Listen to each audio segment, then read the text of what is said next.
नमस्कार दोस्तों, analyser app में आपका स्वागत है। अभिनंदन स्वीकार कीजिए। चलिए दोस्तों, हम 2000 शब्दों के सीरीज प्रारंभ किए हैं जिसमें हम बारी बारी से एक एक शब्द के पर्यायवाची शब्द याद कर रहे हैं, एक कंसेप्ट के माध्यम से, एक ट्रिक के माध्यम से।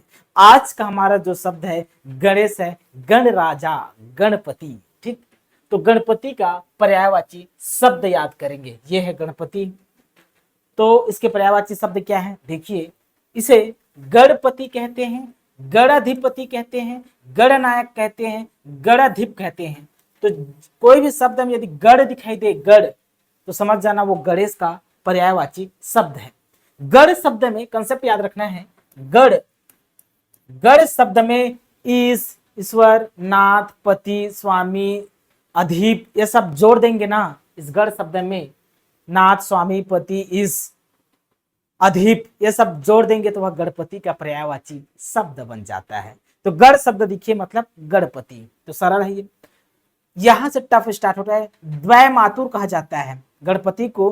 द्वय मातुर कहा जाता है। द्वय मातुर मतलब इसके दो माताएं थी। दो माता होने के कारण गणपति को द्वय मातुर कहा जाता है। एक माता तो इनके स्वयं पार्वती थी। एक माता कौन? एक माता पार्वती, और दूसरा माता ऐसे कहा जाता है, कथित तौर पे, भाई मैं नहीं कह रहा हूँ, कथित तौर पे इनका गर्दन काट दिया गया था, फिर हाथी के गर्दन लगाए गए थे, ऐसे कहा जाता है कथित तौर पर।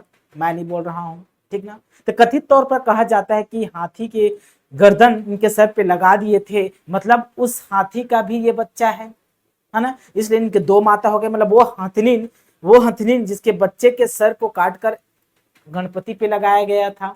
मतलब द्वय मातुर, मतलब एक पार्वती और एक हाथी, इसलिए इसे द्वय मातुर कहा जाता है। द्वय मातुर। गजानन, इसका आनन है, मुख है, गज के समान है, हाथी के समान है, इसलिए इसे गजानन कहते हैं, गजवन कहते हैं, गजांश से कहते हैं। तो गज शब्द देखिए मतलब समझ जाना है हाथी। ठीक, मतलब हाथी, और ये गणपति से रिलेट हो जाएगा, ये याद हो जाएगा। ठीक, लंबोदर जिसका उदर लंबा होता है, मतलब हाथी। सॉरी यार, गणपति बार बार हाथी बोल रहा हूँ। गणपति, तो लंबोदर गणपति को कहते हैं। वक्रतुंड, तुंड मतलब होता है सोंड, चोंच। तो इसका जो सोंड है ना, देखिए सोंड है, ये सूंड है ना, सूंड, ये सूंड ना वक्र के समान है, वक्र, इसलिए से मतलब टेढ़ा है, इसलिए से वक्रतुंड कहा जाता है। वक्रतुंड महाकाय, इसे महाकाय भी कहा, महाकाश काय है ना, महाकाय काश हो गया, ये महाकाय कहा जाता है, महाकाय। विनायक, इसे विनायक कहा जाता है जी, विनायक भी कहते हैं, जानते होंगे इसको। मुसवाहक, मुसक वाहन कहते हैं। इसका वाहन कौन है? तो मुसक है जी, मुसवा छत्तीसगढ़ी में, इसलिए इसे मुसक वाहन कहा जाता है। शिवनंदन, भगवान शिव के पुत्र थे, इसलिए इसको शिवनंदन। भवानी नंदन, भवानी पार्वती को कहा जाता है, इसलिए पार्वती नंदन, भवानी नंदन। उमासुत, उमा मतलब पार्वती, सुत मतलब पुत्र, उमासुत मतलब गणपति। गौरी नंदन, गौरी मतलब पार्वती, नंदन मतलब पुत्र, तो गौरी नंदन। गिरजा मतलब पार्वती, गिरजा किसे कहते हैं? पार्वती, तो गिरजा सुत, सुत मतलब होता है पुत्र, तो गिरजा सुत हो जाएगा। गिरजा नंदन, गिरजा मतलब पार्वती, नंदन मतलब पुत्र, तो गिरजा नंदन।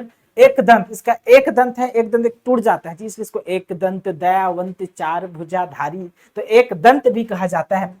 इनको लड्डू प्रिय है, इसलिए दोस्तों इसको मोदक प्रिय, मोदक मतलब लड्डू, मोदक प्रिय, मोदक वल्लभ, वल्लभ मतलब प्रिय होता है, तो मोदक वल्लभ, और मोदक दाता भी कहा जाता है, मोद दाता। तो मोदक से भी रिलेट करना है क्योंकि इनको लड्डू प्रिय था। तो इतने सारे पर्यायवाची शब्द हो गए। कुछ और पर्यायवाची पे चर्चा कर लेता हूँ। विघ्न नाशक, ये विघ्न लोग कहते हैं कथित तौर पर, मैं नहीं कह रहा हूँ, कि विघ्न को हर लेता है, इसलिए इसको विघ्न नाशक कहा जाता है। विघ्न का नाश कर देता है, विघ्न विनाशक। विघ्न राज कहा जाता है इसे, विघ्न नाशक, विघ्न राज। विद्या वारिधि, विद्या मतलब ज्ञान, वारिधि मतलब समुद्र, मतलब जिसके पास विद्या का समुद्र है। लोग कहते हैं कि इसके पास विद्या का समुद्र है, बुद्धि के देवता है, लोग कहते हैं, मैं नहीं कह रहा हूं, इसलिए से विद्या वारिधि कहा जाता है। सिंदूर वदन, देखिए ऐसा कहा जाता है कि एक सिंदूर नामक राक्षस हुआ करते थे। उस सिंदूर नामक राक्षस का गणपति ने वध किया था और उसके रक्त को अपने शरीर पे लगा लिया था। उसका रक्त सिंदूर कलर का था, ठीक ना। इसलिए दोस्तों इसे सिंदूर वदन कहा जाता है, सिंदूरहा कहा जाता है, और सिंदूर प्रिय कहा जाता है। तो सिंदूर वदन, सिंदूरहा, सिंदूर प्रिय गणपति को कहा जाता है। आशा करता हूं अच्छे से समझ में आया होगा। मिलते हैं एक नए कंसेप्ट के साथ, अभी के लिए बहुत बहुत धन्यवाद। Thank you.